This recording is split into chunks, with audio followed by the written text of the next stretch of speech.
Guys, tonight we are standing with you on a high, wind-smoothed ridge where the air feels thinner, cooler, and oddly timeless, like you've stepped into a place that exists slightly outside your usual responsibilities.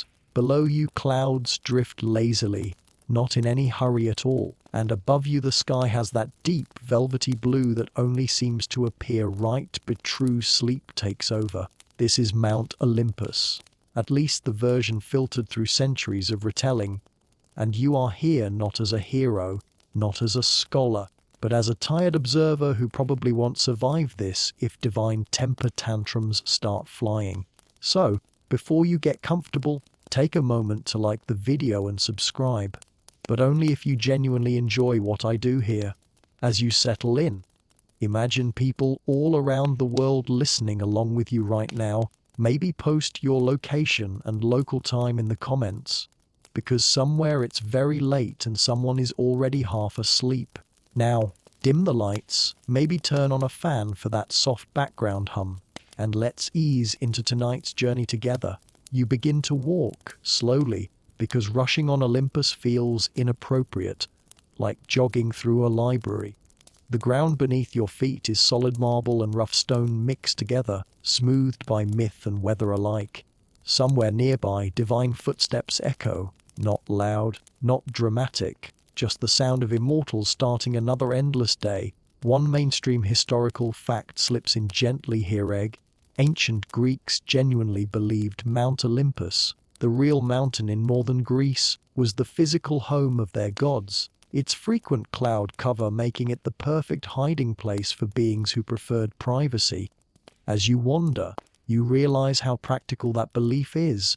Hard to question gods you can't clearly see. You notice the gods are waking up slowly, like anyone else. Zeus stretches somewhere out of sight, probably pretending thunderbolts are just part of his morning routine. Athena is already awake, because wisdom apparently doesn't hit the snooze button.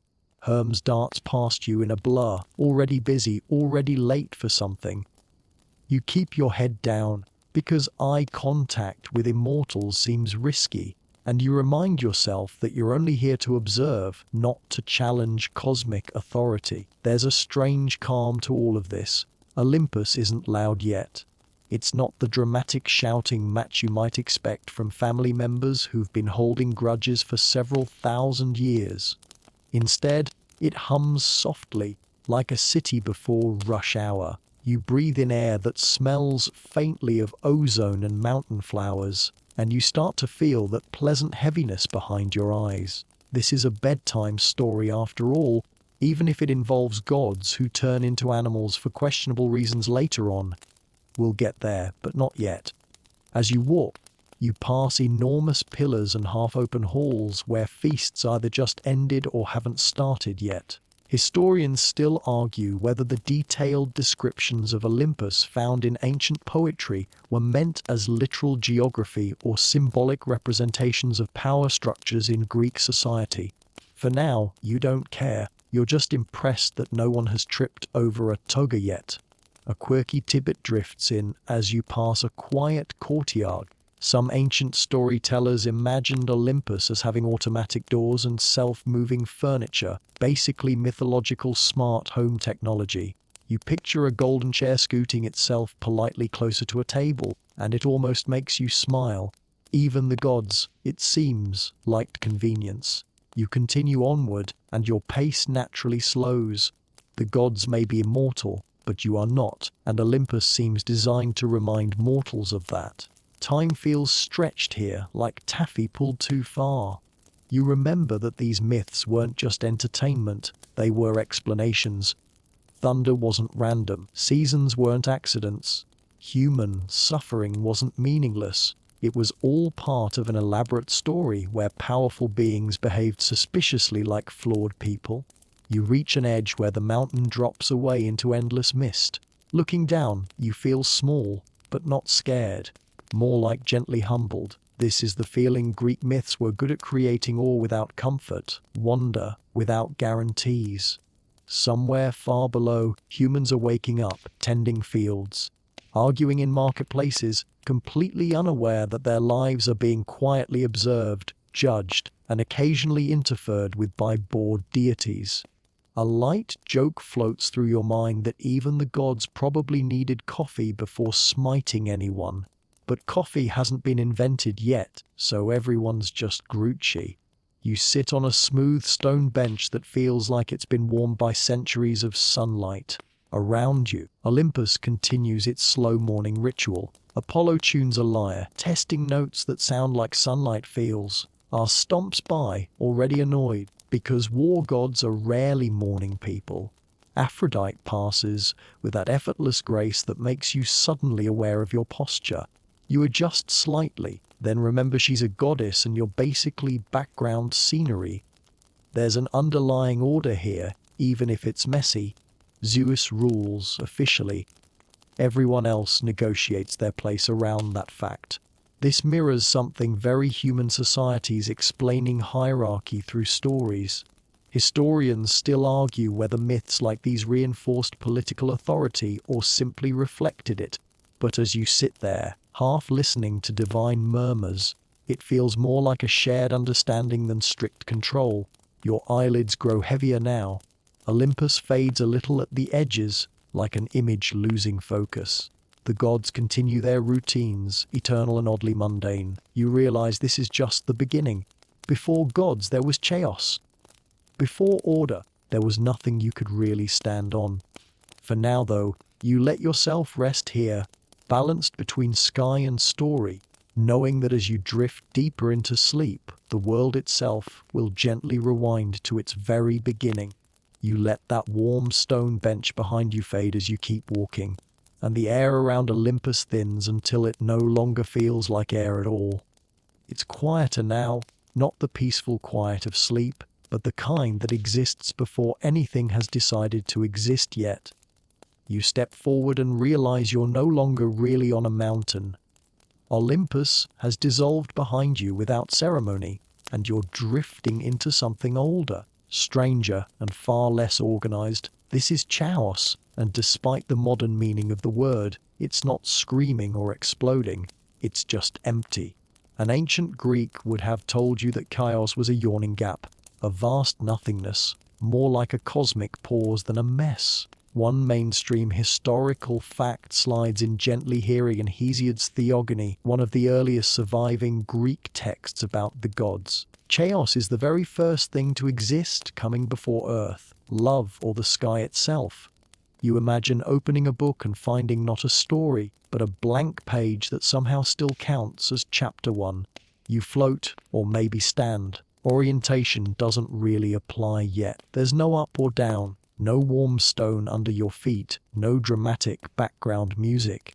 Just potential. It feels oddly similar to lying awake at night, staring into the dark, when your thoughts haven't quite decided what to think next. Chaos has that same unfinished quality, like the universe is clearing its throat. Out of this nothingness, things begin to appear, not with a bang, but more like a thought forming slowly. First comes Gaia, the earth, solid and dependable in a way that immediately feels reassuring. Then Tartarus, the deep abyss, which feels less reassuring and more like that uneasy feeling you get when you remember something awkward you said 5 years ago. Eros follows, not the cherub with arrows you might expect, but a fundamental force of attraction and livelihoods, because even the universe apparently needed a reason for things to stick together. Historians still argue whether these early gods were meant to be literal deities or abstract concepts personified for storytelling convenience. As you drift among them, you can kind of see both sides.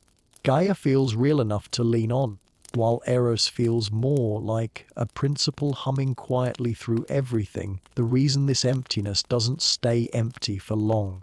A quirky tidbit sneaks in as chaos continues its slow transformation. Some later Greek writers disagreed with Hesiod and suggested that water, not emptiness, came first. So depending on who you asked in ancient Greece, the universe either began as a void or a giant cosmic puddle. You imagine philosophers arguing about it while everyone else just wants to go home and eat dinner. As Gaia settles into existence, you sense her solidity spreading, like a mattress being laid out across nothingness. She doesn't speak, but she doesn't have to. Her presence alone organizes space around her. Mountains begin as ideas, valleys as intentions. You realize that Greek myths often describe creation not as a sudden event, but as a gradual arrangement, a slow sorting of what belongs where. It's less, let there be light, and more, okay, this goes here. From Gaia comes Uranus, the sky, stretching himself across her like an overprotective blanket. He's vast and glittering, and maybe just a little too close for comfort. Together, they start a family, because of course they do. In Greek mythology, creation and genealogy are basically the same thing. The universe expands because someone somewhere keeps having children. You begin to feel time forming, not measured in minutes or hours, but in generations. Each new being adds weight to existence, a little more structure, a little more rule-bound reality. You're aware that this isn't meant to line up neatly with modern science, and you relax into that. These myths aren't trying to explain how atoms work. They're trying to explain why the world feels the way it does.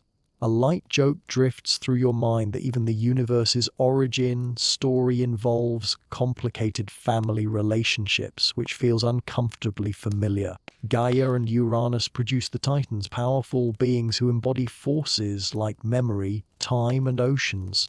They're impressive, but you can already sense trouble, the way you can sense a storm before the clouds fully roll in. There's a darker undercurrent here too. Uranus, for all his cosmic grandeur, isn't a particularly warm parent. He pushes some of his children deep into Gaia's body, hiding them away, which causes her immense discomfort. You feel it as a low rumble beneath everything, the first hint that creation in Greek myth is rarely painless. Historians still argue whether this reflects ancient anxieties about power, inheritance, or simply the fear of what the next generation might do. You hover in this half-formed cosmos, watching as tension quietly builds. Chaos hasn't vanished, it's just been pushed to the edges, lurking behind structure like clutter shoved into a closet. The Greeks seem to understand that order is never permanent.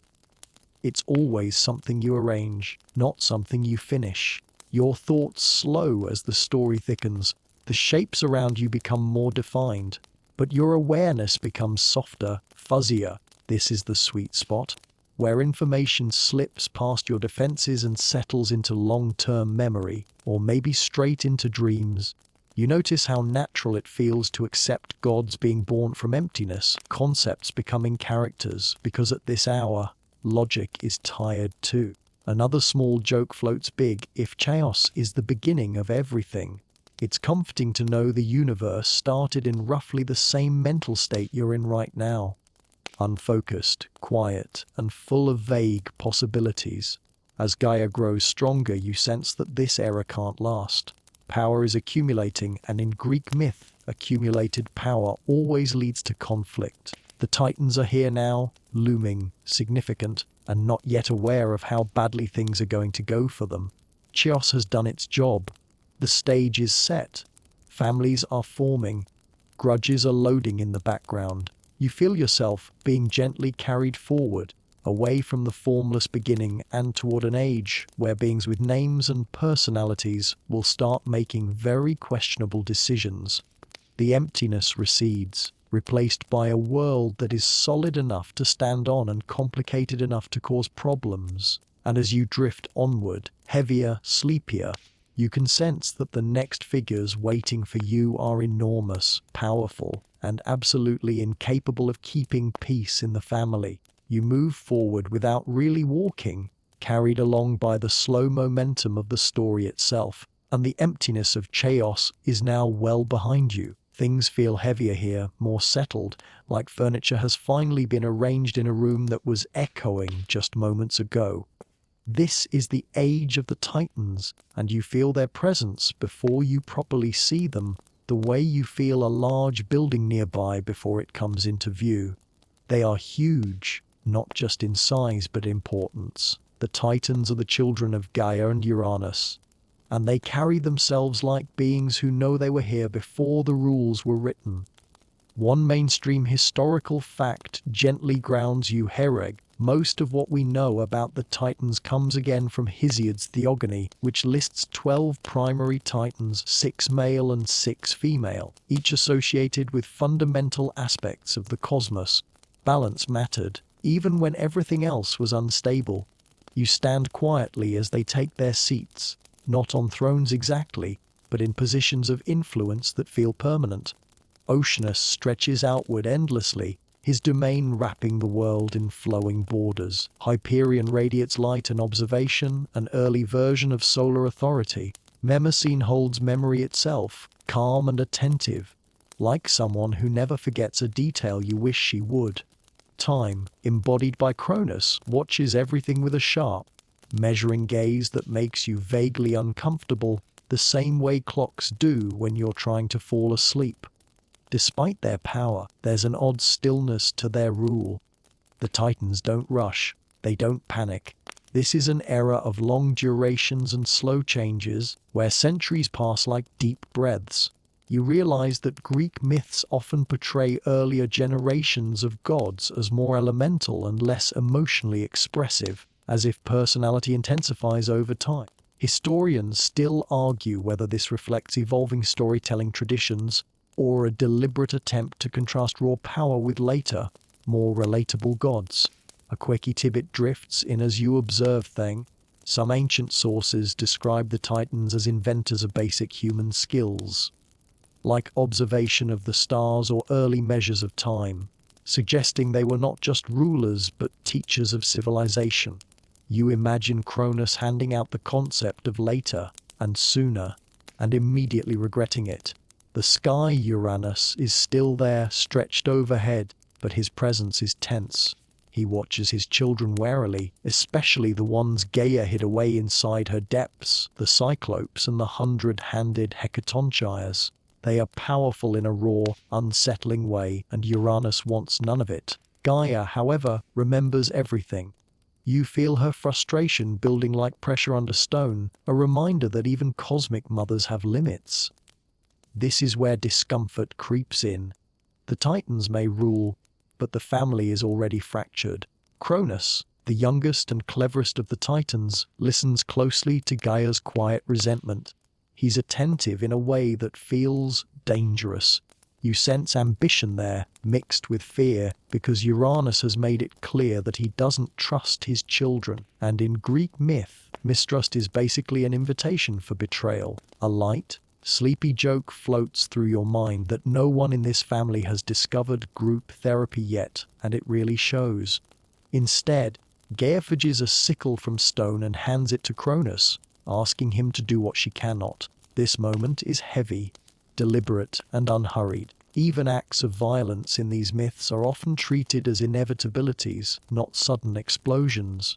You don't see the act itself yet, just the intent solidifying, like a storm cloud finally deciding where to rain. Historians still argue whether this myth symbolized the overthrow of older religious systems by newer ones, reflecting shifts in ancient Greek culture. Standing here half asleep, it feels less academic and more personal. Power begets fear. Fear begets control. Control begets rebellion. The pattern feels ancient because it is. For now, the Titans remain seated, their era intact but unstable. You notice how little joy there is here. There's order, yes, but also tension humming beneath everything, like a low electrical buzz. This is a world held together by force, not affection.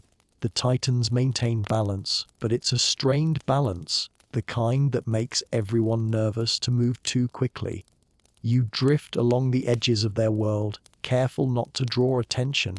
The Titans aren't cruel by default, but they are indifferent in the way mountains are indifferent. If something breaks under their weight, that's simply how weight works. You feel small here, but also oddly safe because everything is so slow. Change takes time.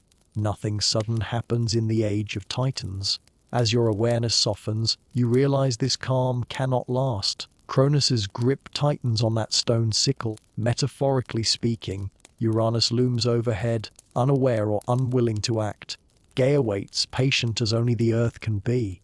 You can feel the moment approaching, not rushed, not delayed, just pending.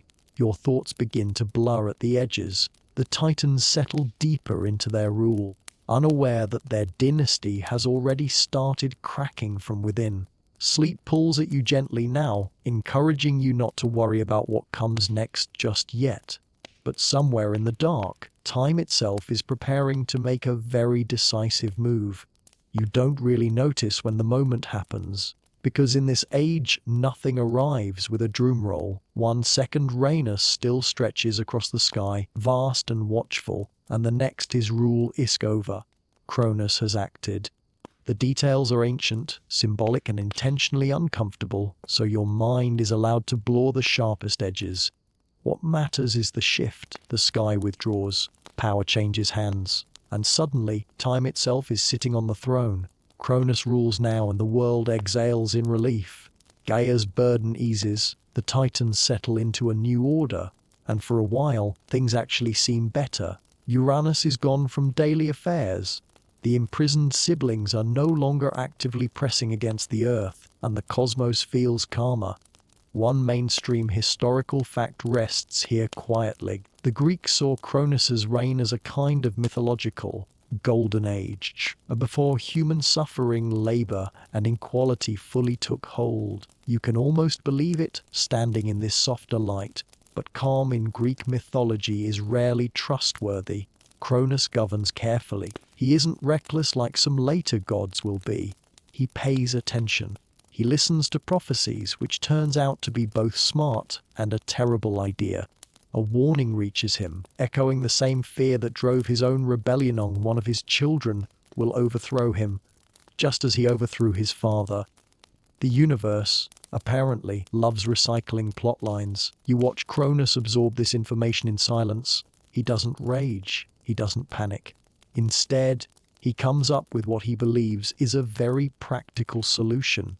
If your child can't overthrow you because your child never grows up, problem solved. This is where the story turns unsettling in a distinctly Greek myth way. Each time his wife Rhea gives birth, Cronus is there, waiting. He swallows the newborn gods whole. Hestia, Demeter, Hera, Hades, Poseidon, one by one. No blood, no chaos, just a grim, methodical routine. You feel a chill, not from gore, but from the calmness of it. Historians still argue whether this myth reflects ancient anxieties about inheritance, time devouring all things, or simply the fear of being replaced by the next generation. A strange, sleepy joke flickers through your mind that Cronus is essentially eating his problems instead of dealing with them.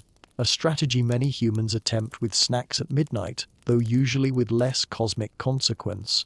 Still, the horror lingers. The Golden Age suddenly feels gilded rather than golden. A quirky Tibet surfaces here.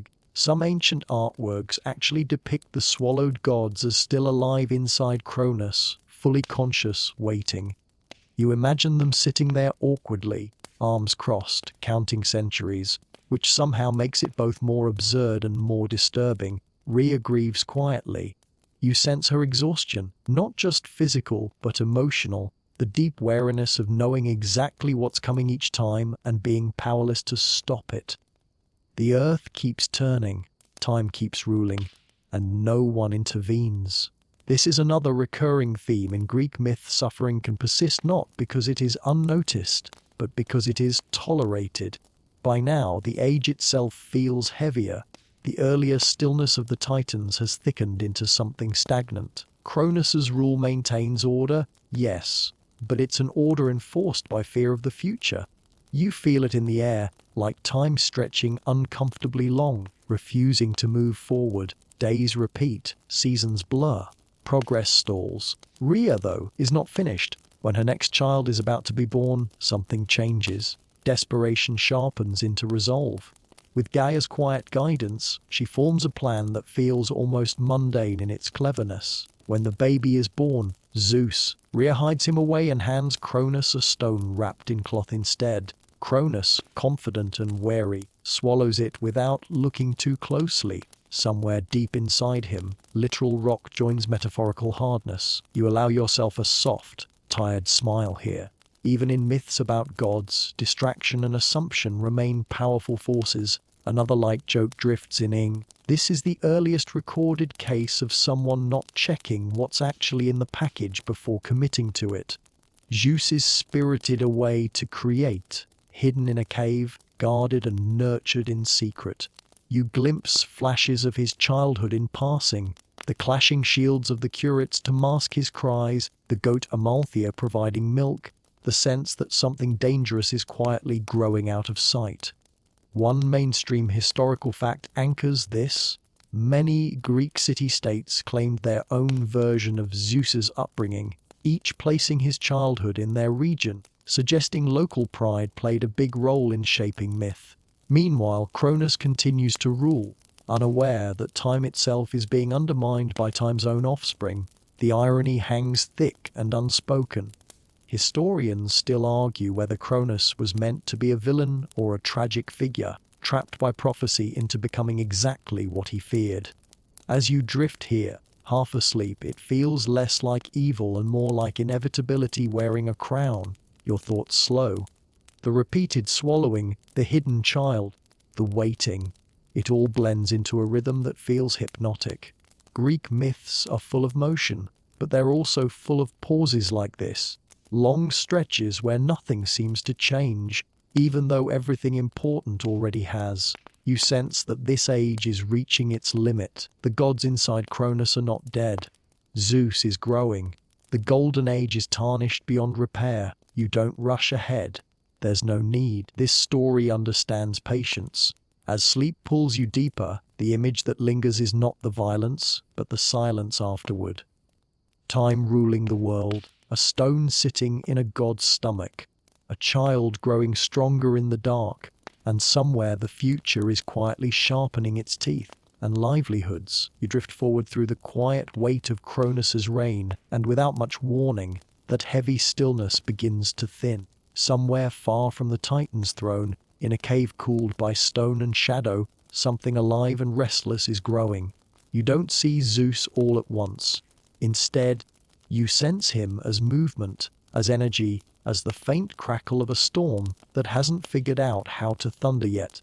Crete feels different from Olympus or the Titan realm. It's earthier, closer, more intimate.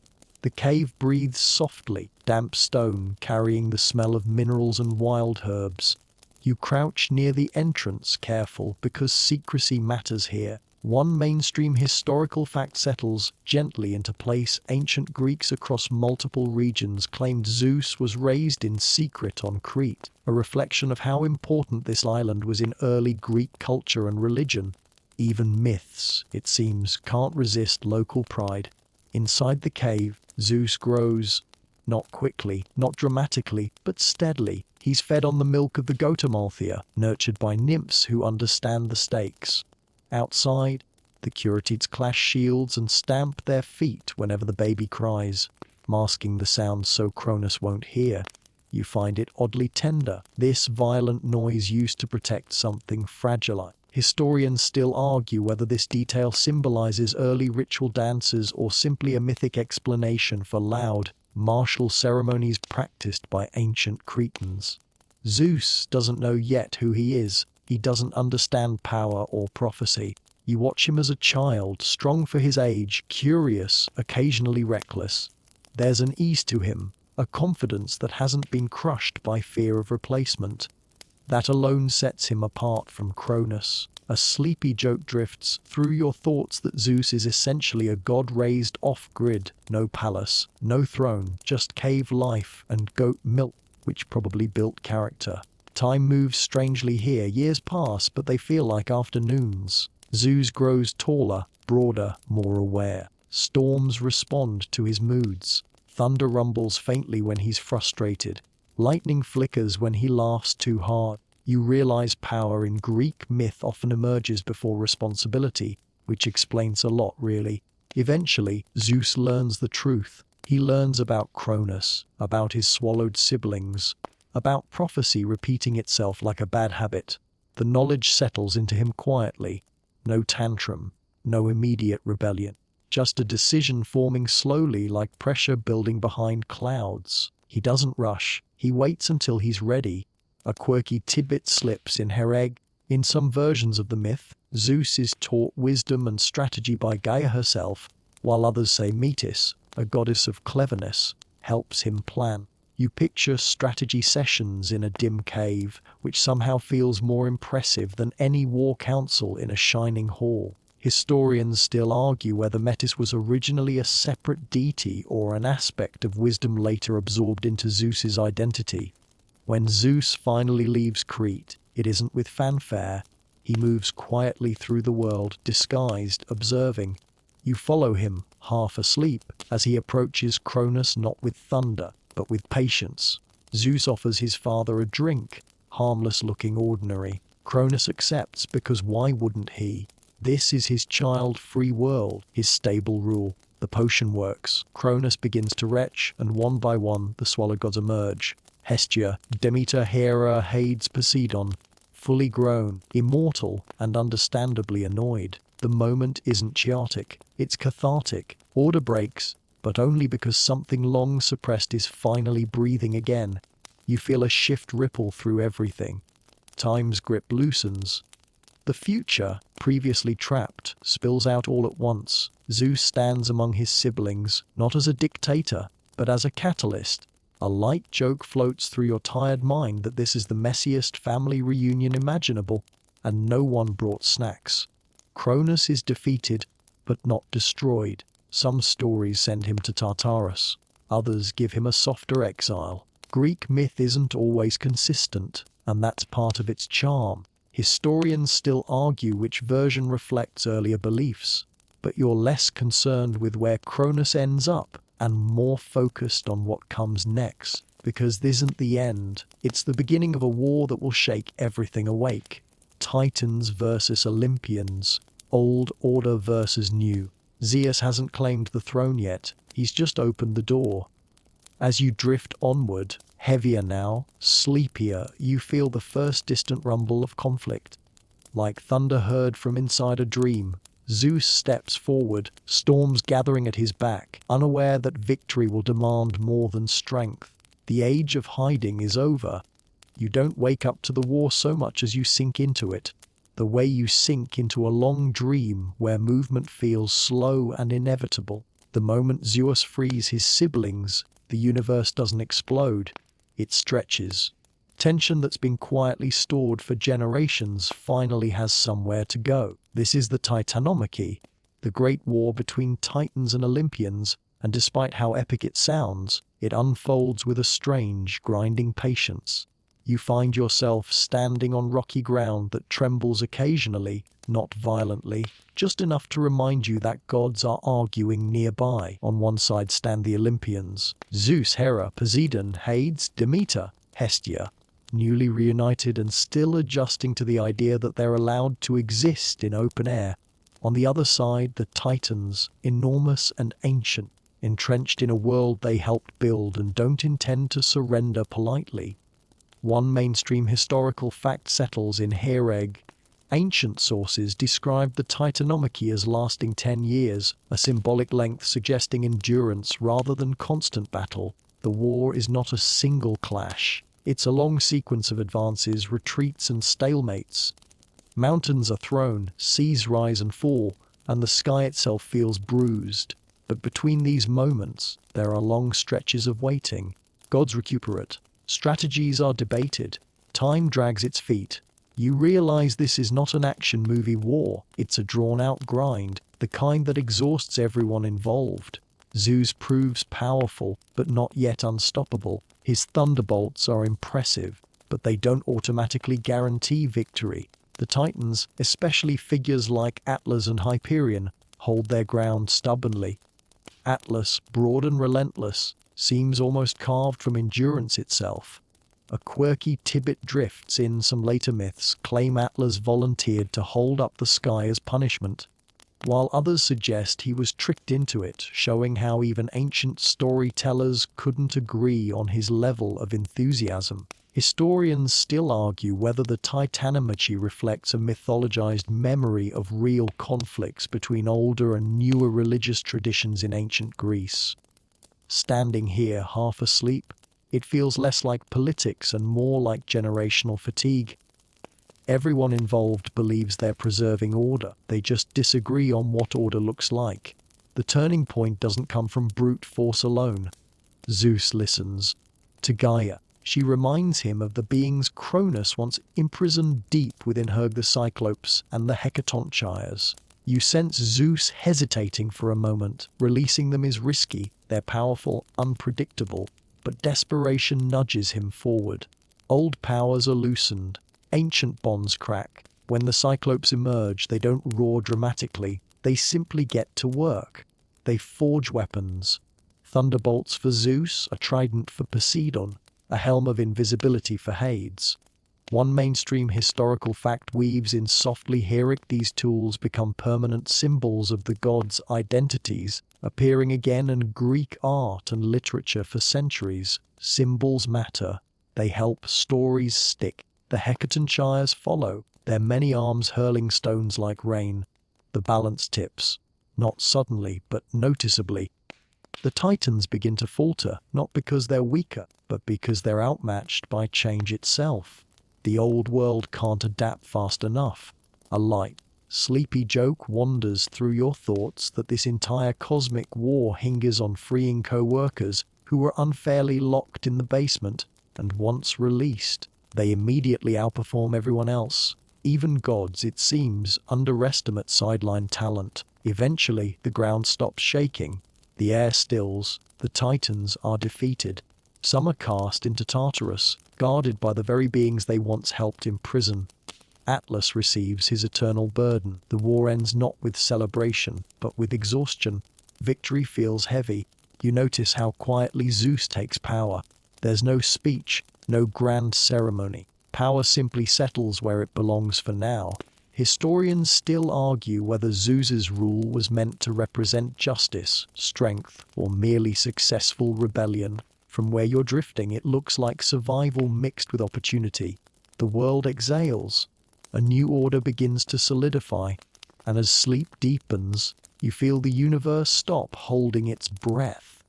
You barely notice the war slipping behind you, because once it ends, the exhaustion lingers like heavy air after a storm. The battlefield quiets, rocks settling back into place, seas smoothing their surfaces as if nothing extraordinary just happened.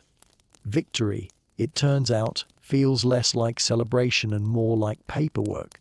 The Olympians now have a universe to organize. You follow them to a calmer space, not quite Olympus yet, but something transitional, where decisions are made slowly and with a shared awareness that mistakes will echo for ages. Zeus stands at the center, not shouting orders, just listening. Poseidon paces, already restless. Hades lingers at the edge, eyes thoughtful, clearly comfortable with shadows. One mainstream historical fact glides in here. According to Greek myth, the three brothers drew lots to divide the cosmos, a detail suggesting fairness, or at least the appearance of it, mattered to the storytellers. Zeus draws the sky. The wide, changeable realm of clouds and storms suits him. Poseidon gets the sea, deep and moody and impossible to fully control. Hades receives the underworld, not as a punishment, but as a responsibility. Historians still argue whether Hades was originally viewed negatively or simply as a stern but necessary ruler. Standing here, half asleep, he feels more resigned than sinister.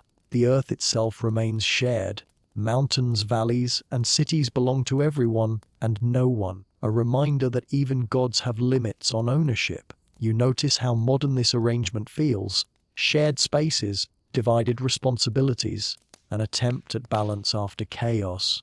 A light joke drifts by that this is the first divine roommate agreement, and somehow it works better than most human ones. Olympus, now fully claimed, begins to feel like a home rather than a battleground. Halls are repaired, thrones are placed. The gods settle into routines, testing their authority gently at first. Zeus throws a little thunder, just to see how it lands. Poseidon stirs the sea in a mild mood. Demeter walks the land, encouraging growth. Hestia tends the hearth, a quiet center no one thinks to challenge. A quirky tidbit surfaces as you wander the hall. Some ancient Greeks believed the gods did not actually live on Olympus all the time, but traveled constantly, showing up wherever rituals and sacrifices called them. Olympus, then, was less a permanent residence and more a symbolic headquarters. You imagine empty thrones collecting dust whenever no one is watching. Historians still argue whether this new divine order reflects the rise of city-states and more structured political systems in Greece. The parallel is hard to miss. Power is now distributed, roles defined, responsibilities clearer, and yet tension remains. The gods may have beaten the Titans, but they've inherited their flaws. As you drift through this settling phase, you feel the pace slow again. There are feasts, but they're subdued. Laughter, but careful. Everyone remembers how easily rulers fall. Zeus especially seems aware of prophecy's shadow. He rules firmly but not carelessly. At least not yet. Your body feels heavier now, like it's sensing with this calmer rhythm. The gods have their realms. The universe has structure. It's almost peaceful. Almost. Because with stability comes boredom, and bored gods are historically bad news for mortals. You sense the focus shifting, slowly, away from cosmic wars and toward daily divine life. Personalities will start to matter more than power levels. Grudges, romances, and petty disputes are waiting patiently in the wings. For now, though, you let yourself rest in this moment of quiet order, knowing that the world has been rearranged, not perfected. The Olympians have set the house rules, and you, drifting comfortably between wakefulness and sleep, are about to meet them properly. You ease further into this new rhythm, and without any sharp turn, the grand structure of the cosmos narrows its focus. The war is over, the realms are divided, and now you're left with something far more complicated than battle Linus's personalities. The Olympian gods begin to feel less like forces of nature and more like people. Powerful, eternal people, sure, but still beings with habits, preferences, and emotional blind spots. You start to meet them properly, not in a lineup, but in passing, the way you learn coworkers over time. Aphrodite drifts through Olympus first, and the air subtly changes around her. Beauty, desire, and attraction aren't dramatic explosions here. They're quiet shifts in attention, the way your thoughts wander without asking permission. One mainstream historical fact slips in gently. Aphrodite was widely worshipped across Greece, with older roots possibly linked to Near Eastern fertility goddesses, suggesting love has always been a cultural import and export. Ars stomps by next, restless, loud even when he's trying not to be. War follows him like a bad mood, not strategic or noble, just raw and messy. Athena, in contrast, moves with calm focus, armor polished, eyes sharp. You immediately feel the difference. She doesn't crave conflict, she plans for it. Historians still argue whether Athena originally represented a local city goddess absorbed into the wider pantheon, which would explain her strong association with Athens and civic order. Hephaestus clanks softly somewhere nearby, metal ringing against metal.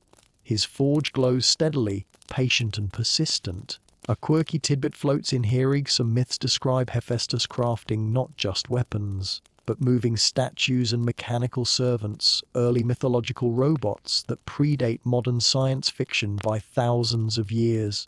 You imagine Olympus quietly populated by automated assistants and feel oddly comforted. Apollo's presence feels like warmth through closed eyelids. Music, healing, prophecy, all neatly balanced in one god who somehow manages to stay composed. Artemis is there too, quieter, sharper, her attention always drifting toward forests and open spaces rather than marble halls. You sense that even among immortals, preferences matter. Dionysus eventually wanders in late, or maybe early. It's hard to tell with him. Wine, madness, and celebration trail behind like spilled laughter. You feel your own thoughts loosen a little just being near him. A light joke murmurs through your mind that if any god understands bedtime confusion, it's the one who specializes in altered states. Hermes is harder to track. He appears, disappears, reappears somewhere else entirely. Messages, travel, and clever shortcuts, all wrapped into one restless figure. One mainstream historical fact tucks itself in quietly. Hermes was one of the most widely prayed to gods by ordinary people, especially travelers and merchants, because practicality tends to trump grandeur. As you drift among them, you notice something important. None of these gods is fully in control of their domain. Love doesn't obey Aphrodite. War embarrasses Ares as often as it empowers him. Wisdom doesn't guarantee happiness for Athena. The gods influence the world, but they don't master it. That feels deeply human. Historians still argue whether Greek myths portrayed gods as moral examples or cautionary tales. Watching them now, it feels like the latter. These are not beings to imitate, they are beings to understand and work around. A sleepy joke floats by that the Greeks basically invented divine HR nightmares and then worshipped them anyway. You feel the stories settling into a new mode. No more creation, no more cosmic wars. From here on, it's interaction. Gods with gods, gods with mortals. Smaller stakes, bigger emotions. The kind of drama that lasts because it's relatable. Your breathing slows. The gods go about their routines. Olympus hums quietly.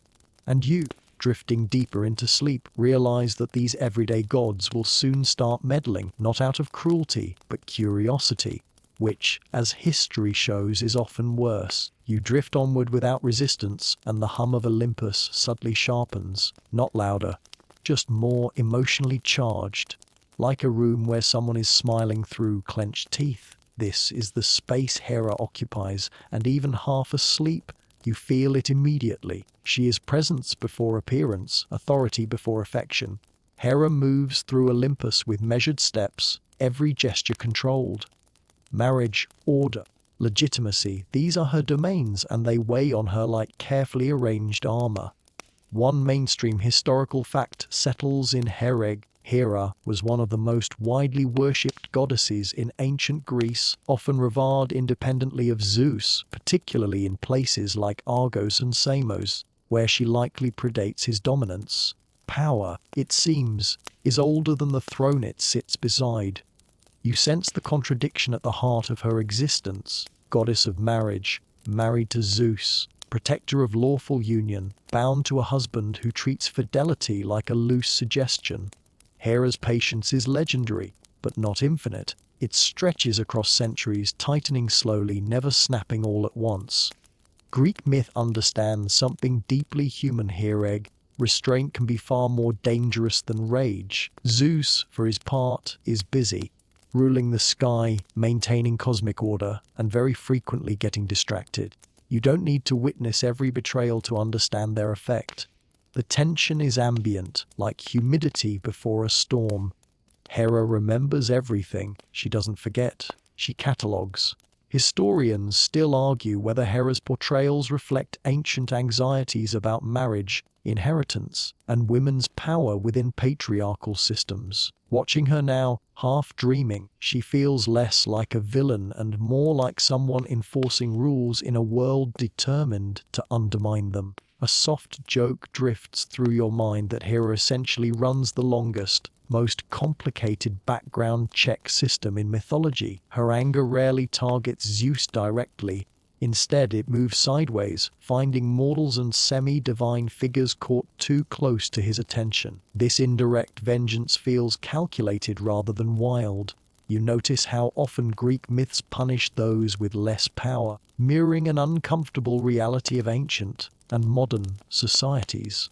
A quirky tidbit slides in quietly in some early myths. Hera attempts to overthrow Zeus herself, even chaining him briefly with the help of other gods, which suggests her later portrayal as perpetually thwarted may not reflect her original status.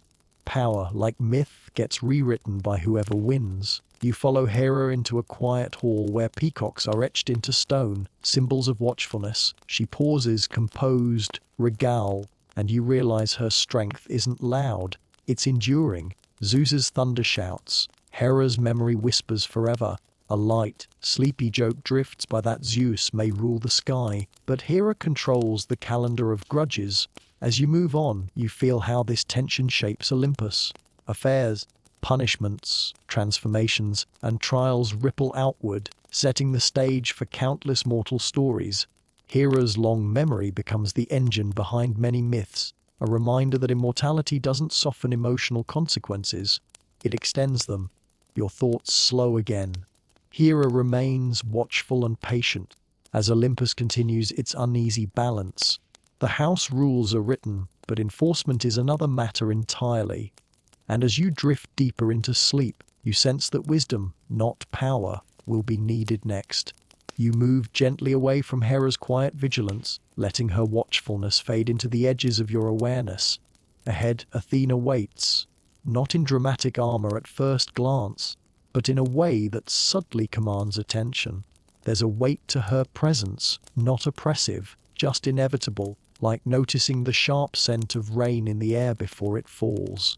Wisdom, strategy, and the occasional nagging sense of inevitability trail behind her. Athena doesn't need to speak loudly to make her point. She embodies thought before action, planning before execution. One mainstream historical fact eases into your drowsy mind. Athena was particularly associated with Athens, where she was worshipped as a protector of the city, a patron of civic life, crafts, and intelligence, reinforcing how early Greeks valued strategic thinking alongside martial skill. You follow her along Olympus's wide stone paths. Her eyes scan everything: crests of hills, courtyards, even the shadows between columns. Each movement seems calculated, almost choreographed, though it's done with natural grace. She doesn't rush.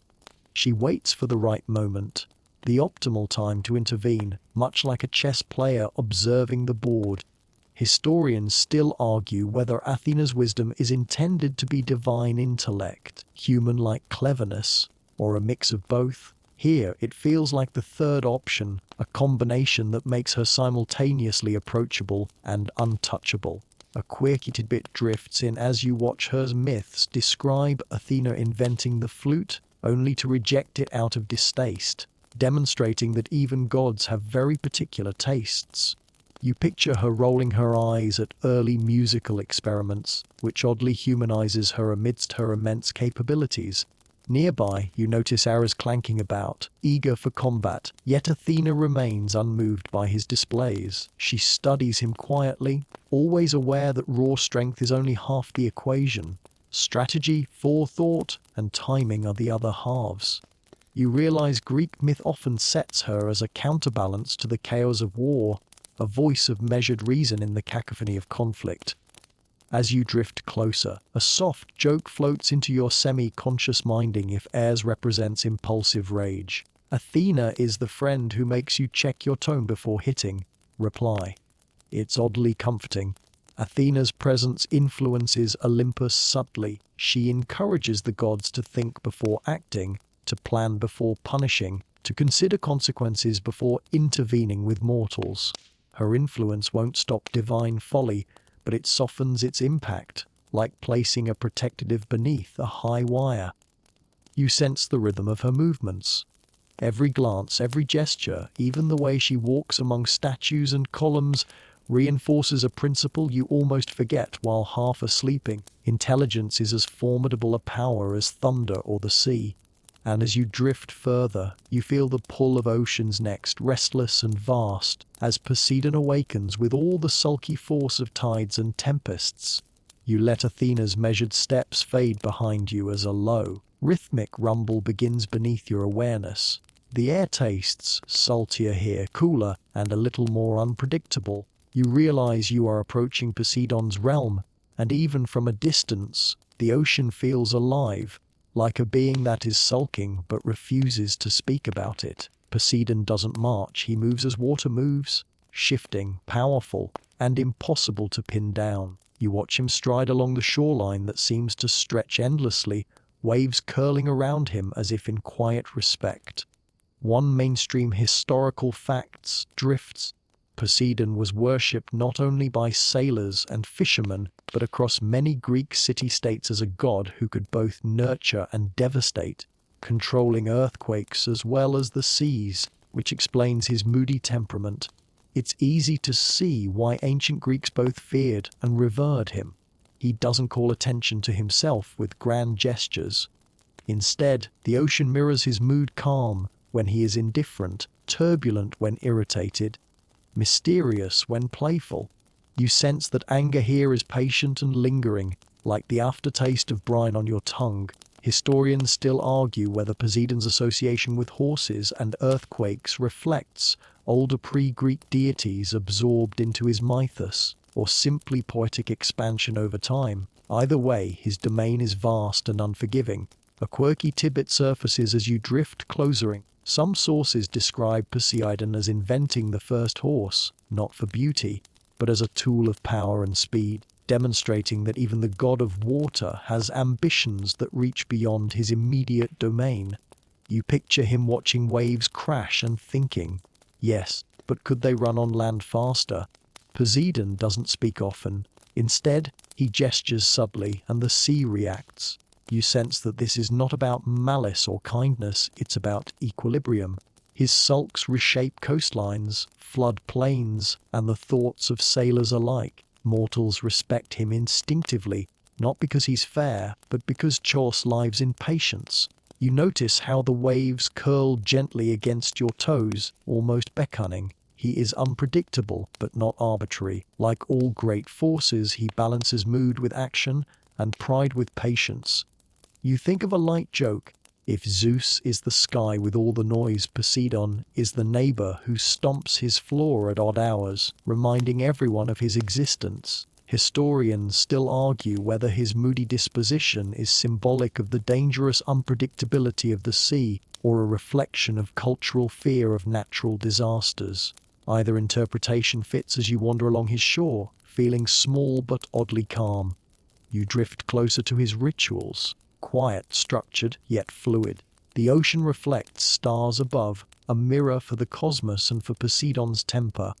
Even in his silence, you feel his power humming beneath everything, steady, constant, and impossible to ignore.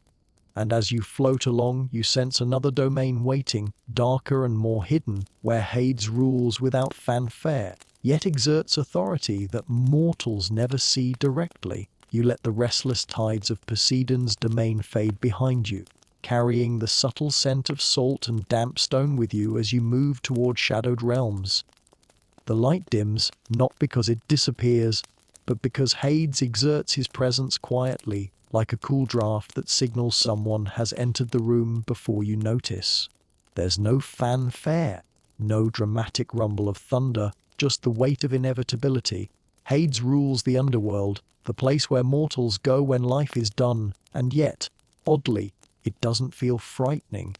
Instead, it has the steady, measured feel of finality, like a library where every book has its place and no one rushes. One mainstream, historical fact drifts in. Ancient Greeks believed Hades' underworld was not a place of universal punishment, but a realm where souls were assigned according to deeds, ancestry, or random fate, with regions like the Elysian Fields offering peace and Tartarus reserved for the truly extraordinary offenders. You walk softly, careful not to disturb the quiet rhythm. Hades himself is nearby, calm and unassuming, as if the act of ruling death requires a solemn restraint rather than a booming voice. You notice his gaze, not harsh but discerning. It measures life and death alike, quietly cataloging, quietly understanding. Historians still argue whether Hades was feared as a malevolent god or respected as a necessary, impartial authority, but standing here, you sense a mixture of both. A quirky tidbit drifts through your awareness. Some myths describe Hades' helmet of invisibility as a tool not just for war, but for quietly moving among gods and mortals alike, emphasizing discretion and subtle influence over raw power. You imagine him slipping silently through Olympus, watching without interrupting, a master of quiet observation. Persephone is here too, a presence both bright and controlled, moving with the delicate balance of spring sunlight filtering into shadow. Their dynamic is intricating. Seasons themselves emerge from this relationship, a reminder that even divine beings operate on systems and rules. You feel her patience, understanding, and occasional longing as part of the subtle rhythm of the underworld. You wander the dim corridors and courts, noting the faint glimmer of rivers, the Styx, Lethe, each with its own mood, its own whispering echoes. Souls drift past like memories in a half-forgotten dream. Hades doesn't chase them, guide them, or lecture. He observes and maintains order. Light joke drifts through your half-asleep mind. He's basically running the universe's slowest, quietest HR department. The underworld hums with discipline rather than chaos. There's structure in the shadows, rules in the silence, and a strange comfort in the certainty that comes from knowing the end is inevitable. Even in mortality, there is order here, and it contrasts with the temperamental unpredictability of Olympus above. Historians still debate whether Hades' role was initially more active or passive, but the story persists. He is impartial, eternal, and essential. You sense that much of human anxiety about death comes not from Hades himself, but from misunderstanding the systems he maintains. As your awareness softens, the underworld begins to recede.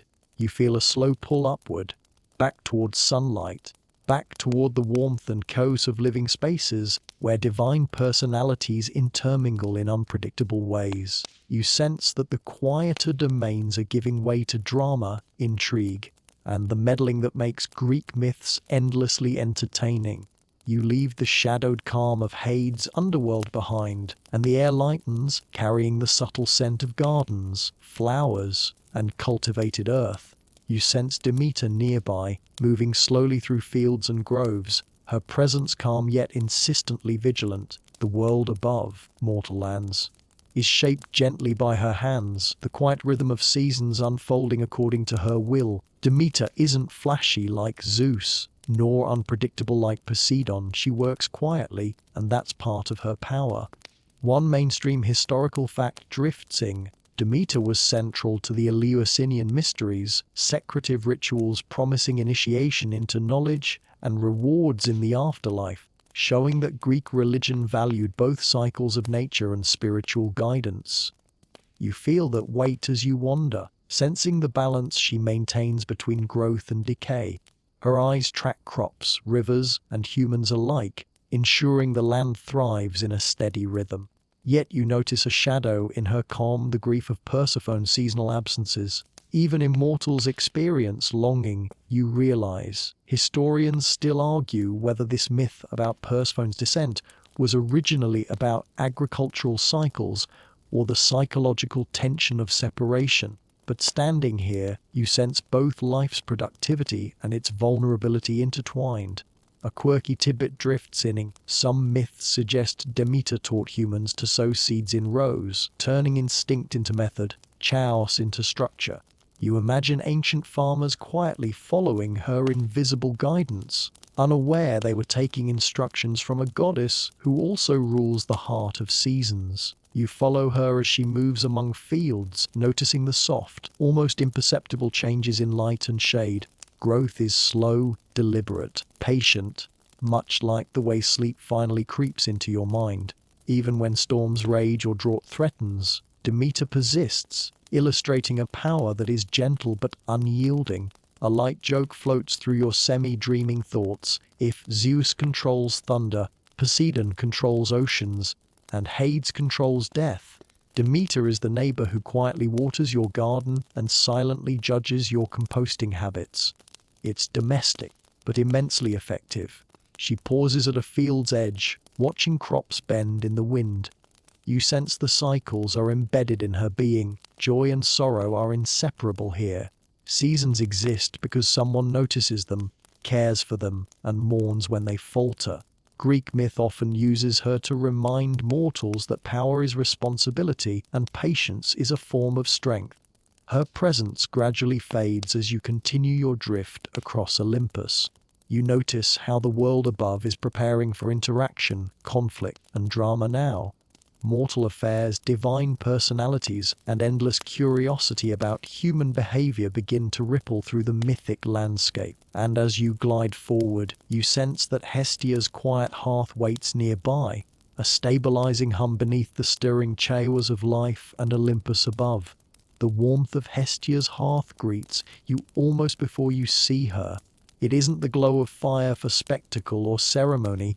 It's the subtle, consistent heat that reminds you everything doesn't have to roar to exist. She tends the flame quietly, a guardian of continuity and domestic order, and for a moment you feel what Olympus is like when no thunder cracks or waves crash. One mainstream historical fact eases in. Hestia was one of the original Olympians, but rarely appears in myths of conflict, reflecting her role as a goddess of the home and communal stability. Honored more in ritual than in narrative drama, her presence doesn't command attention, it invites it softly. You notice the smell of wood smoke, faintly sweet, the warmth brushing your skin, the subtle flicker of light casting moving shadows across stone walls. Historians still argue whether Hestia's reserved nature in myths reflects her actual importance in early Greek society, or a narrative decision to keep domestic harmony in the background of cosmic drama. A quirky tidbit drifts in some households. Greeks maintained a perpetual flame in her honor, often at the center of town or home, symbolizing continuity and protection. You imagine these quiet fires burning endlessly, unnoticed by most, but crucial to the unseen order of daily life. Hestia does not intervene in arguments or battles. She does not take sides in jealousy or affairs, yet her influence permeates Olympus. The hearth is a center, the unseen fulcrum, a reminder that even among immortal personalities, some stability is essential. A light joke drifts through your mind. She's basically the universe's longest-serving property manager, ensuring nothing burns down while everyone else is busy making chaos. You linger by the hearth, noticing small details, the rhythm of the flame, the subtle sway of smoke, the quiet nod Hestia gives as if acknowledging you without words. It's grounding. Immortality and power swirl around her, but she provides a constant you can almost rest against. The smell of food, grains, and soft bread drifts faintly into your awareness, a reminder that even gods value sustenance and care. Her influence reaches beyond Olympus. Human communities are subtly guided by her principles, even if mortals never see her. You realize the quiet here is deliberate, not absence. The stories of fury, desire, and ambition are loud, but the hearth is the quiet foundation, always present. Greek myth understands that balance is not dramatic. Sometimes balance is invisible, steady, necessary. As you drift forward, leaving the warmth behind, you sense laughter, music, and wine, the messier, louder side of Olympus calling. Dionysus waits, and his domain promises chaos tempered only by the fleeting nature of pleasure. You step away from Hestia's steady hearth, leaving behind the faint warmth that lingers like a whisper on your skin. The air grows richer, heavier with scents of grape, spice, and subtle intoxication. Dionysus is here, drifting into view, the god of wine, revelry, and that strange exhilaration that makes mortals forget themselves for a while. His energy isn't forceful. It's magnetic, curling around you like smoke or music that threads through a quiet room before you notice it. You watch as he moves among followers, satyrs, maenads, and mortals alike, his presence encouraging abandon without chaos spilling too far. One mainstream historical fact drifts in: Dionysian cults were widespread in Greece, and their rites often included wine, music, and ecstatic dance, demonstrating how Greek religion valued not only order but controlled experience of chaos. You sense the paradox of his domaining, freedom and excess tempered by ritual and rhythm. The god himself is unpredictable. He might appear as a young man crowned with ivy, or as an older figure, smiling faintly, each portrayal emphasizing different aspects of ecstasy, insight, or chaos. Historians still argue whether Dionysus myths reflect purely religious practices, allegories for human emotion, or a combination of both, but standing here, it feels like a mixture of poetry and psychology. A quirky tidbit surfaces: some myths describe Dionysus as a patron of theater, where his influence shaped storytelling, masks, and performances. You picture him sitting quietly in the back of a crowded amphitheater, nodding at plays and secretly approving of melodrama, because really immortals love drama when it's done well. You notice the subtle pull he has on Olympus, mortals visiting his temples, followers in his thrall, even fellow gods occasionally bending their rules when under his influence. Dionysus reminds everyone that life cannot be controlled entirely. You feel a light, sleepy joke drift through your mind if Zeus organizes and Poseidon enforces. Dionysus is the party planner no one can refuse. He leads dances, laughter, and mild chaos that doesn't break laws but bends expectations. You sense the blend of pleasure and danger in his influence, an invitation to release, but only as far as the universe can tolerate. Mortals taste wine, gods taste mischief, and you float along, half asleep, noticing how easily boundaries can be stretched without snapping entirely. His energy ebbs and flows like the tide, softening conflicts, heightening joy, but always reminding Olympus that predictability is temporary. Historians still argue whether Dionysus was originally a god of vegetation, ecstasy, or an outsider deity adopted into the Greek pantheon, but standing here, he feels timeless, essential, and lightly mischievous. As you drift away from the reverie, leaving music and laughter behind, you notice Hermes flitting between realms. Messages, mischief, and travel follow him. Even among gods, someone must manage movement, and Olympus is about to feel the restless stirrings of that fleet-footed presence. You follow Hermes as he flits through Olympus, barely touching the ground, barely noticed yet everywhere at once. There's a thrill in his movement, a nimbleness that reminds you of a breeze slipping through open windows or a cat that has figured out how to avoid every obstacle. He carries messages for gods, mortals, and sometimes no one at all, simply enjoying the patterns of motion. One mainstream historical fact drifts in: Hermes was worshipped as a god of travelers, merchants, and thieves, reflecting the Greek understanding that communication, commerce, and even trickery are essential to the balance of society. His speed isn't just literal, it's metaphorical. Swift transitions, rapid change, unseen influence. He pauses briefly at a temple roof, tipping his winged sandals slightly, sending a note to a distant city or a whispered instruction to a mortal far below. Historians still argue whether Hermes' original role was strictly as a messenger or if he began as a more primal, boundary-crossing deity before being integrated into the Olympian hierarchy. Either way, he thrives in movement, liminal spaces, and the gaps between rules. A quirky tidbit emerges in some myths. Hermes invents the lyre from a tortoise shell, combining cleverness and playfulness in one action, a reflection of his love for innovation and mischief. You imagine him humming quietly as he crafts tools and instruments, a trickster with a conscience, or at least a mischievous plan. Hermes' presence draws attention not through power, but through connection. He touches Olympus lightly, linking gods to mortals, tasks to rewards, warnings to events. You notice that even the loudest gods, the thunderous Zeus, the moody Poseidon, pause briefly to acknowledge him, because communication is power, even when it's disguised as play. You float alongside him as he darts between Olympus and the wider world. Messages reach mortals that can change fates, guide heroes, or subtly nudge events toward inevitable outcomes. Even gods sometimes underestimate him, and that's his strength. Light joke drifts through your minding. Hermes is basically the universe's fastest and most polite chaos coordinator. The rhythm of movement is hypnotic. You feel yourself drifting as he darts, senses stretching, watching boundaries blur. Travel, messages, and secrets intermingle with the mortal and divine alike. He isn't reckless, exactly. Every movement has a purpose, but the speed gives everything a sense of unpredictability. Historians still argue whether Hermes was primarily a divine trickster or a facilitator of order through cleverness, but here it doesn't matter.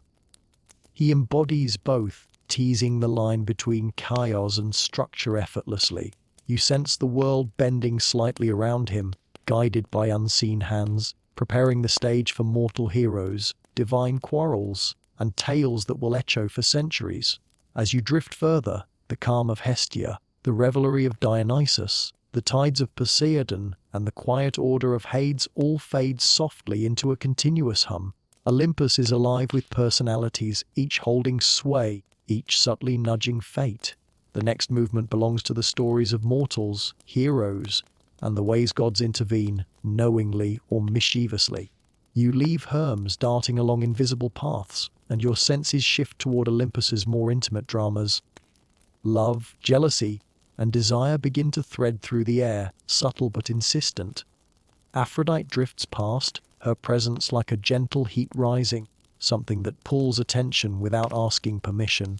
Even half asleep, you notice the way her influence bends interactions, sparking attraction, curiosity, and occasional chaos. One mainstream historical fact surfaces: Aphrodite, goddess of love, beauty, and desire, had cults throughout Greece, often associated with fertility, marriage, and even warfare, highlighting the complex ways the Greeks linked attraction with both life and conflict. Historians still argue whether she originated as a fully separate deity or was influenced by Near Eastern goddesses such as Ishtar and Astarte, which might explain the combination of allure and danger in her mythology. You drift closer and notice how her presence interacts with other gods. Even the mighty Ares, impulsive and hot-tempered, softens slightly around her, though not always intentionally. Light joke drifts through your mind. Aphrodite is basically the original PR manager of Olympus. Her campaign works every time, whether recipients want it or not. A quirky tidbit surfaces. Some myths describe her emerging fully formed from the sea foam, a dramatic, almost absurd origin that underscores the unpredictable and theatrical nature of love itself. You picture from rolling across the shore, indifferent to mortal understanding, and it somehow makes the idea of divine attraction feel more chaotic than romantic. Love in Olympus is not tidy. It's a force that bends rules, inspires action, and occasionally fuels vengeance. Hera notices it, Athena calculates its consequences, and Zeus, well, he tends to follow his impulses, which leads to long chains of complications. You sense the interweaving of these divine personalities, like threads pulling, tangling, and occasionally snapping. You follow a minor story unfolding quietly: a mortal or demigod encounters a god under Aphrodite's influence. Decisions are subtly nudged, and the chain of events stretches outward, unseen but inevitable. The patterns of attraction ripple through the world, influencing heroics, conflicts, and even disasters. Historians still debate whether these myths were intended as social guidance, entertainment, or moral warning, but standing here you see all three at once. A light, sleepy joke drifts through your mind as you watch. Gods meddling in love are basically ancient reality TV, except with immortals and occasional lightning bolts. You realize the human tendency to overcomplicate relationships isn't new. It's divinely endorsed. As you drift through this aura of allure and influence, you notice that Aphrodite's impetus is pervasive but subtle. It sets up heroes to act, mortals to make mistakes, and gods to intervene. Desire, it seems, is both a weapon and a tool, soft as a whisper and as sharp as a blade. And as your thoughts begin to blur into the quiet of approaching sleep, you sense that from this web of emotion, stories of heroism and tragedy will naturally emerge. Heroes guided, tempted, or hindered by divine influence, with Aphrodite quietly at the center. You drift through the subtle chaos of Aphrodite's influence, and your awareness shifts to another kind of inevitability, curiosity, the dangerous kind. Pandora appears in your peripheral vision, small but significant, holding a box that seems almost ordinary, except for the trembling energy around it. Even half asleep, you sense that this object is both invitation and warning. One mainstream historical fact drifts in softly. Pandora is considered the first mortal woman in Greek mythology, created by the gods as part of a divine experiment to introduce hardship, curiosity, and complexity into human life. Historians still argue whether Pandora's story was originally a cautionary tale about women, a metaphor for human suffering, or an allegory for the sudden introduction of unforeseen troubles into society. You feel all three perspectives simultaneously, like overlapping shadows in a quiet room. She hesitates with the box, its lid sealed tightly, the tension almost palpable. Every instinct in you whispers not to touch, yet curiosity is magnetic. A quirky tidbit surfaces in some variations of the myth. The jar contained blessings first, then misfortunes, suggesting that even disasters are accompanied by potential for growth. A reminder that myth can be layered, teaching multiple lessons at once. You watch as Pandora's fingers graze the lid. The first crack forms subtly, almost apologetically, yet that small gesture sets everything in motion. Light joke drifts into your half-conscious thoughts. It's basically the ancient Greek version of "do not press this button." And naturally, someone presses it. As the contents spill, sorrow, disease, trouble, and all manner of human challenges, you notice something overlooked: hope remains at the bottom. That final spark lingers, quiet and resilient. You feel its weight differently than the rest. It doesn't punish or overwhelm. Instead, it offers a faint path through chaos, like a gentle current in an otherwise rough sea. You observe humans receiving these burdens, struggling, adapting, and occasionally failing. Mortals are resourceful, but stories remind you how often curiosity gets them into trouble. Historians still debate whether Pandora's myth reflects real anxieties about human nature, societal structure, or simply the unpredictability of life. From here, the answer seems simply probably all three. The ripple of Pandora's act extends beyond mortals. Gods notice, sometimes interfere, sometimes shrug. You sense divine amusement, divine invitability, and occasionally regret. A sleepy joke drifts by. If the gods ever left an instructions manual, mortals clearly skip the page titled "Do not open curiosity boxes." Pandora steps back, her face thoughtful, perhaps aware she has forever changed the balance between human freedom and divine oversight. Even in myth, the consequences of curiosity are unavoidable, teaching lessons gently and harshly at once. As you float onward, you notice Olympus quieting slightly, the gods observing mortals react to these new trials. From here, stories of heroism, folly, and cunning are poised to emerge, fueled by divine guidance, meddling, and human choice alike. You drift from Pandora's quiet chaos back toward Olympus, where mortal dramas intersect with divine whims. Now, your focus narrows to heroes, figures caught between fate, ambition, and the meddling of gods. Heracles drifts into your awareness first, his presence heavy with raw strength and barely restrained impatience. Even half asleep, you feel the tension in his shoulders, the unspent energy in his movements, and the faint scent of sweat and dust, as if he's already labored through impossible tasks. One mainstream historical fact drifts in Heracles, or Hercules in Roman terms, was celebrated as the greatest mortal hero, famed for completing the 12 labors imposed by King Eurystheus, demonstrating both human endurance and divine interference in mortal affairs. Historians still argue whether the 12 labors were originally symbolic moral tests, allegories for agricultural or social challenges, or just tall tales glorifying feats of strength. Standing here, all interpretations feel plausible. You watch him lift boulders, wrestle lions, and navigate labyrinthine spaces with a combination of brute force and instinctive cleverness. Each action is a balance between mortal determination and divine nudging. A quirky tidbit surfaces. Some sources claim Heracles wore a lion's skin as armor not just for protection, but because the lion's spirit imbued him with courage.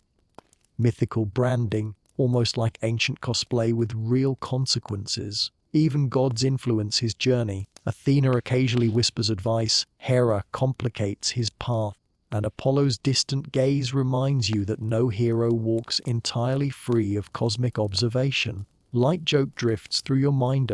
If Heracles had a project manager from Olympus, half his labors would have been done in 3 days instead of 12 years. You notice the human element in his actions, courage tinged with fear, cleverness tempered by impulsiveness, determination shadowed by frustration. Each labor teaches resilience, ingenuity, and the consequences of overreach. Mortals watching, or reading about, these feats might feel inspiration, or a creeping anxiety about what it means to challenge fate. Historians still argue whether Heracles' 12 labors reflect earlier Indo-European hero myths or were uniquely Greek creations designed to merge human effort with divine oversight. From your vantage, it feels like both, a blueprint of heroism intertwined with reminders that gods are always watching. You follow him through rivers, caves, and mountain passes, noticing the faint marks of divinity guiding his path subtly, light catching a hidden foothold, a whisper of wind revealing danger, a distant thunderclap steering him right. His story, though epic, feels intimate in these quiet moments, and as you drift onward, you sense the subtle, creeping influence of fate and prophecy, poised to touch not only Heracles but other heroes and mortals yet to emerge in Greek myth. The threads of destiny are delicate, invisible, but already moving. You leave Heracles lingering in your awareness and drift toward another mortal hero, Theseus. He moves with a mixture of determination and confusion, the kind that makes you want to reach out and offer a gentle nudge, if only you could. Even half asleep, you notice the sharp contrast between his confidence and his tendency to overlook small but crucial details.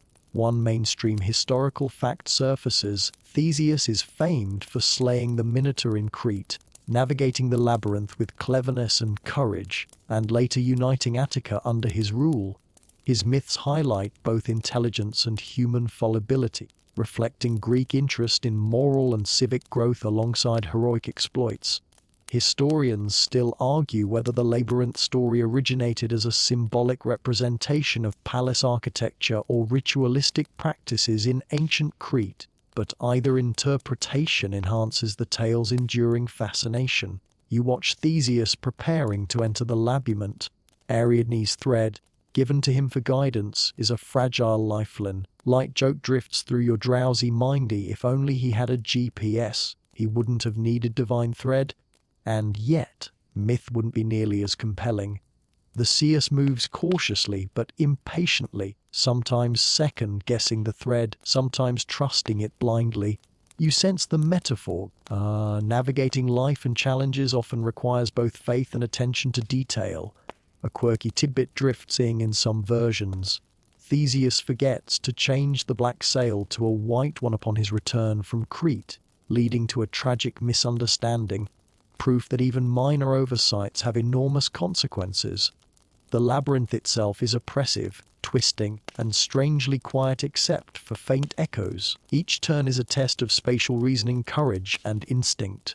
Mortals are inherently fallible, even heroes stumble. Historians still argue whether labyrinth represents a physical maze, a metaphor for complex human psychology, or both simultaneously. Standing here, you feel the truth in all interpretations. Theseus' journey isn't just about slaying the Minotaur.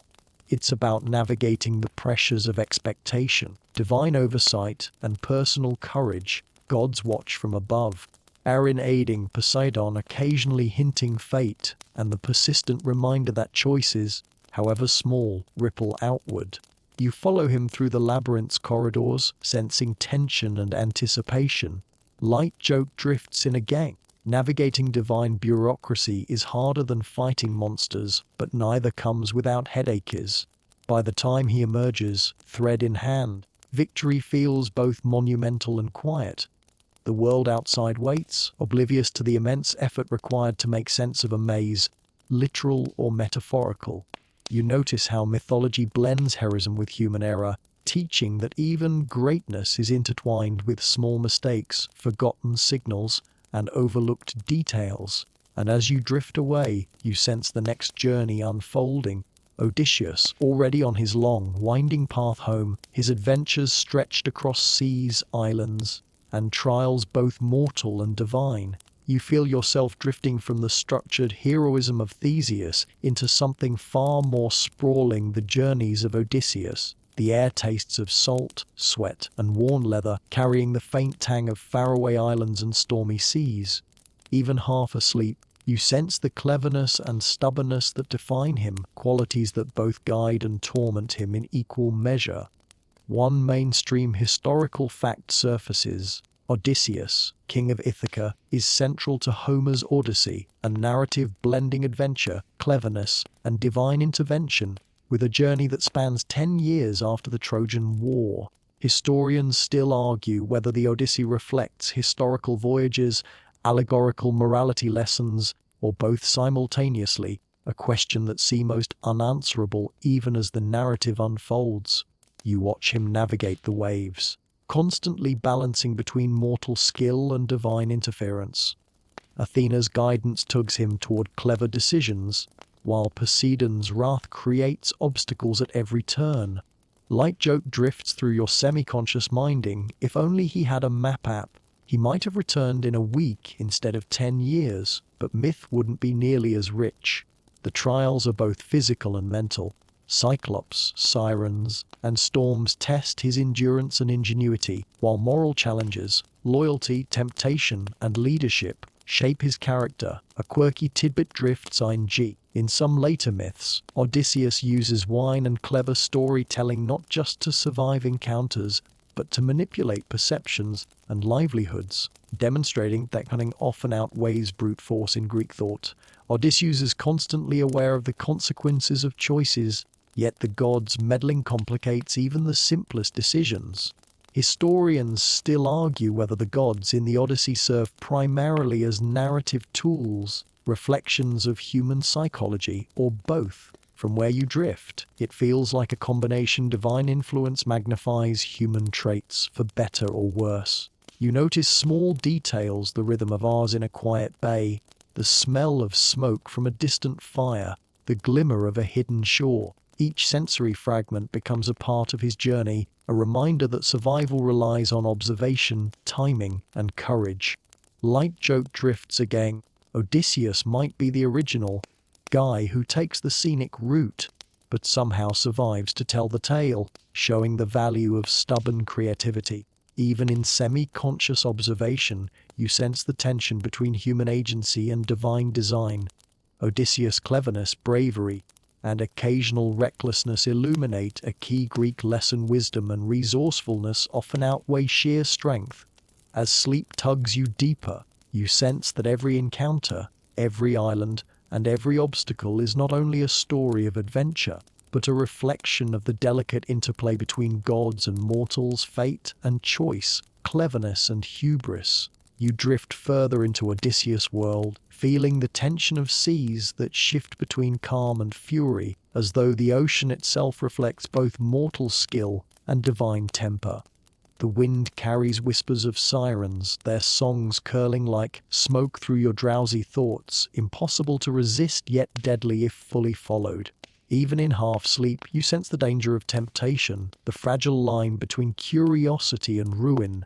One mainstream historical fact surfaces.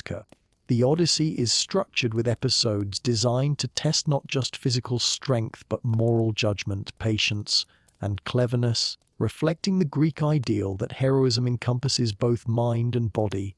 Historians still argue whether the sirens, Ciela, and Charybdis were based on real maritime hazards or symbolic representations of human challenges, but either interpretation makes their tension undeniable. You float alongside Odysseus as he navigates the siren's call, plugging his crew's ears with wax and binding himself to the mast. Light joke drifts through your minding. He basically invents the first anti-distraction strategy centuries before productivity apps were a thing. A quirky tidbit surfaces in some versions. The siren's songs promise forbidden knowledge, blending allure with the risk of intellectual overreach.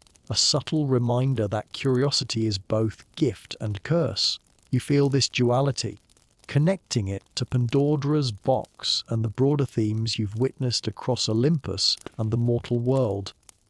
The hero's cleverness doesn't stop at survival. Odysseus negotiates with gods, outsmarts monsters, and balances cunning with caution, always aware that even small mistakes ripple outward with catastrophic potential. Historians still debate whether Homer intended Odysseus as a model of ideal intelligence or as a reflection of Greek anxieties about over-reliance on cunning over brute courage.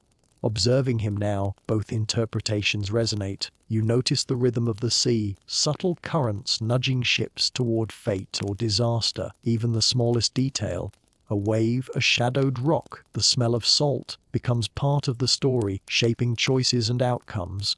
Light joke drifts again. Odysseus is basically a man on a very long scavenger hunt, but the prizes involve survival rather than trinkets. As you continue, the interplay between divine intervention and human decision becomes clear. Athena's guidance tempers Poseidon's wrath, creating moments of opportunity amid peril. Mortals are never fully autonomous, yet they are never entirely passive either. Cleverness, courage, and timing remain essential. And as your consciousness drifts deeper towards sleep, you sense the ultimate lesson emerging. Adventure is never just about the destination, but about navigating challenges with ingenuity, patience, and awareness of forces larger than oneself. Odysseus embodies all of this, carrying both mortal fragility and heroic endurance across oceans, islands, and the stories that will ripple through eternity. You drift from Odysseus' vast sea into the quieter, sharper drama of mortal ingenuity and divine influence. You notice Perseus now, moving cautiously but purposefully through a world of shadows, temples and monsters. His story is less about endurance and more about precision, cleverness, and timing. The kind of calculated heroism that makes you hold your breath even while half asleep. One mainstream historical fact drifts in. Perseus, famed for slaying Medusa, often relied on gifts from the gods. Herm's winged sandals, Hades' helm of invisibility, Athena's reflective shield, illustrating the interplay between mortal skill and divine aid. Historians still argue whether these items symbolize human ingenuity amplified by luck, divine favor, or allegorical tools for teaching moral lessons. But watching him now, they feel tangible, like extensions of his cleverness. You see the tension in his posture as he approaches Medusa's lair. Every step must be precise, one glance, one miscalculation, and disaster follows. A quirky tidbit drifts in. Some myths suggest Perseus hung Medusa's head in a bag, careful not to look directly at it, emphasizing not just bravery, but meticulous problem solving, a reminder that intelligence is as heroic as strength. Light joke drifts softly through your thoughts. Medusa is basically ancient security technology, and Perseus is the ultimate hacker of his age. You smile at the absurdity, even in the hush of sleep. The confrontation is silent, almost ritualistic. Medusa herself is horrifying yet mesmerizing, a symbol of danger and beauty intertwined. The risk is immediate, the stakes mortal, yet the presence of divine tools reminds you that heroism often requires collaboration between humans and gods. Historians still debate whether Medusa originated as a mortal woman punished by Athena or as a primordial monster representing chaos, but the tension of the encounter remains vivid across interpretations. Perseus executes his plan flawlessly. The head is severed, contained, and used later to protect others, a powerful artifact of both caution and courage. You notice the layered symbolism, violence tempered by strategy, fear transformed into protection. Even after the confrontation, the consequences ripple. Gods watch, mortals react, and legends begin to form, threading into other myths, other heroes. Light joke drifts again. It's like a divine game of keep away, but with snakes and petrifying stares. As you float away from this carefully executed adventure, the lesson settles softly. Heroism is a balance of courage, cleverness, and humility, always aware of forces beyond one's control. Perseus' story reminds you that precision, thought, and guidance often outweigh brute force alone. And as your mind drifts further, you sense that the threads connecting gods, mortals, and fate are preparing to weave the final set of intertwined stories, bringing your journey almost full circle. You drift gently from Perseus' precision into the intricate web of human cunning, divine intervention, and the consequences of ambition. Now, your attention settles on Jason and the Argonauts, whose quest for the Golden Fleece blends courage, leadership, and the unpredictable meddling of gods. Even half asleep, you feel the weight of responsibility in Jason's posture, the careful balance between inspiring loyalty and managing chaos. One mainstream historical fact surfaces: Jason, leader of the Argonauts, is central to the myth of the Golden Fleece, a story combining maritime adventure, heroism, and divine assistance, highlighting Greek values of resourcefulness, leadership, and moral testing. Historians still argue whether the fleece itself represents literal treasure, sacred rituals, or allegorical rewards for bravery, ingenuity, and negotiation, but the narrative's influence endures. You watch Jason navigating treacherous waters and unpredictable allies, aware that every decision could end in failure. Light joke drifts through your drowsy thoughts. Managing Argonauts is basically ancient middle management, but with harpies, clashing gods, and occasional sea monsters. A quirky tidbit surfaces: the ship Argo was said to have been built with magical timbers that could speak and offer advice, an early nod to technology, or enchanted infrastructure, guiding heroes through peril. You imagine Jason leaning over the side, having a quiet conversation with his ship, as if consulting a loyal, sentient assistant. The crew's dynamics are tense and layered. Some are bold, some cautious. All have divine connections, which means arguments can escalate into dangerous incidents without warning. Historians still debate whether these stories reflect real maritime expeditions, mythologized leadership lessons, or both. But watching the narrative unfold, you see all layers coexisting: adventure, morality, and interpersonal dynamics interwoven with divine influence. You notice the subtle ways gods intervene. Hera nudges favor subtly, Aphrodite occasionally influences interactions, and Hermes provides timely aid. The fleece itself represents not just wealth, but the culmination of clever planning, bravery, and careful navigation of relationships, mortal and divine. Light joke drifts softly. Jason is the first known project manager to rely on divine contractors. As you drift alongside the Argonauts, you sense the story's rhythm: preparation, risk, strategy, and reward. Adventure isn't simply about action, it's about planning, collaboration, and understanding how unseen forces, both human and divine, shape outcomes. And as your mind relaxes further, you feel that Olympus, mortal realms, and the interconnected stories of gods and heroes are all part of a vast tapestry, stretching across time, space, and myth, ready for one final sweep before sleep carries you fully. You drift from Jason and the Argonauts' daring voyage into a quiet, reflective space where all the strands of Olympus and mortal realms begin to converge.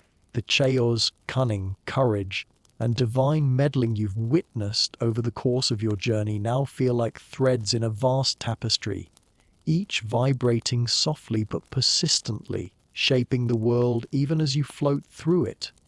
At this point, you notice patterns: Zeus' thunder, Poseidon's tides, Hades' shadowed authority, Demeter's nurturing rhythms, Athena's precise guidance, and Hermes' fleet-footed connections all interweave with mortals' ambition, curiosity, and resourcefulness.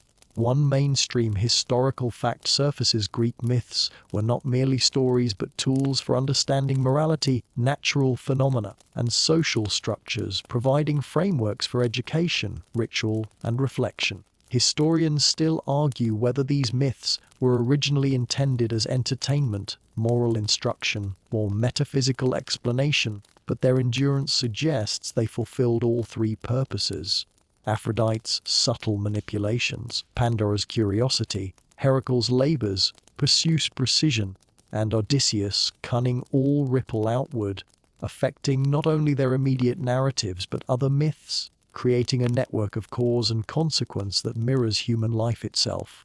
You sense how the gods' personalities, jealous, playful, wise, vengeful, interact with mortals' flaws, virtues, and choices, shaping history and legend simultaneously. A quirky tidbit drifts through your consciousness.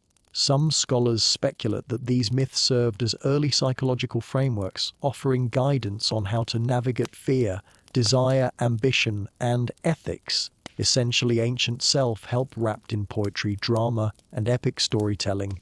You imagine mortals reading or hearing these stories, piecing together lessons about resilience, ingenuity, and morality long before modern education existed. Light joke drifts softly. If Olympus were a workplace, it would have zero HR, too much coffee, occasional lightning strikes, and way too many interdepartmental feuds.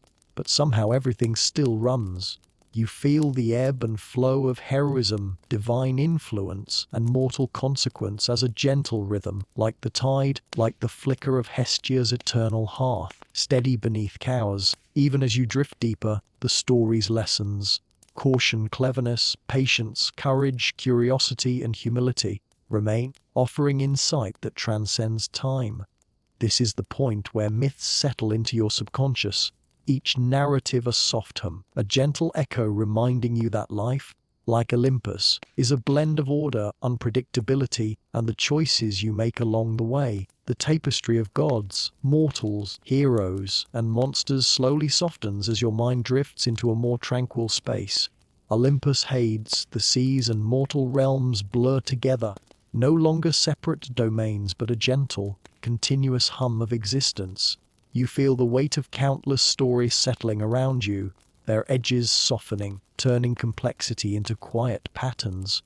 Every echo of thunder, rustle of leaves, ripple of water, and flicker of flame becomes a lullaby, a rhythm that carries you deeper into sleep. You remember the courage of Heracles, the cleverness of Odysseus, the restraint of Hestia, the curiosity of Pandora, and the enduring hope hidden at the bottom of her jar. You recall the subtle guidance of Athena, the patient vigilance of Hera, the nurturing cycles of Demeter, the allure of Aphrodite, and even the restless mischief of Hermes. Each has left a faint imprint, a soft lesson about resilience, wisdom, love, and humility.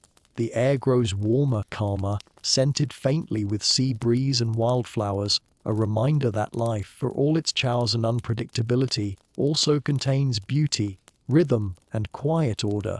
Your body feels lighter, your mind slower, as if floating above the world you just traversed. Even the most dramatic encounters, the labor's battles, and divine interventions, fade into a gentle memory, leaving only understanding and perspective.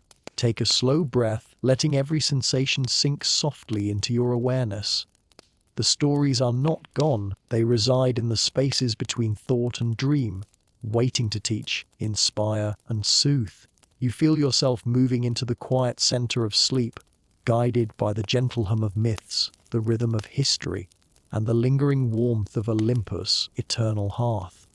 Now, dim the lights, maybe turn on a fan for that soft background hum, and let's ease into tonight's journey together, fully relaxed, fully at peace, ready for dreams to carry you gently onward.